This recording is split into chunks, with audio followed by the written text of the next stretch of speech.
તો મિત્રો આજના વિડીયોમાં હું તમને શીખવાડીશ કે આવા ગુજરાતી ફોન્ટ પિક્ચર લેબમાં કેવી રીતે એડ કરવા। તો મિત્રો વિડીયો પૂરો જોજો તો જ તમને ખબર પડશે કે આવા ફોન્ટ કેવી રીતે પિક્ચર લેબમાં એડ કરવા। તો ચાલો વિડીયોને શરૂ કરીએ। તો મિત્રો પહેલાં તમારે પ્લે સ્ટોર ઓપન કરી દેવાનું। પ્લે સ્ટોર ઓપન કર્યા બાદ એમાં સર્ચ મારવાનું picture lab. Picture lab search કર્યા બાદ પિક્ચર લેબને ઓપન કરી દેવાનું। ઓપન કરશો એટલે તમને આવું કંઈક દેખાશે। તમારે નીચે જવાનું આવી રીતે। તો મિત્રો તમે નીચે જાશો એટલે નીચે લખેલું આવશે ફોન્ટ, ત્યારબાદ ફોન્ટમાં દબાવવાનું। તો મિત્રો તમે ફોન્ટમાં દબાવશો એટલે ઉપર લખેલું આવશે માય ફોન્ટ।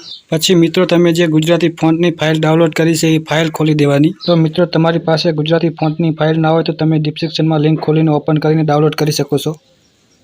તો મિત્રો તમે ફાઇલ ઓપન કરશો એટલે તમને બધા ગુજરાતી ફોન્ટ દેખાશે। તો મિત્રો તમારે બધા ફોન્ટ સિલેક્ટ કરી લેવાના છે। બધા ફોન્ટ સિલેક્ટ કરી દેવાના। બધા ટોટલ થઈને 250 ગુજરાતી ફોન્ટ છે, બધાને સિલેક્ટ કરી લેવાના। બધા ફોન્ટ સિલેક્ટ કર્યા બાદ તમારે ઉપર દબાવવાનું સિલેક્ટમાં। તો મિત્રો તમે સિલેક્ટમાં દબાવશો એટલે બધા ફોન્ટ એડ થઈ જશે। તમે જોઈ શકો છો બધા ફોન્ટ એડ થઈ ગયા છે ગુજરાતી ફોન્ટ।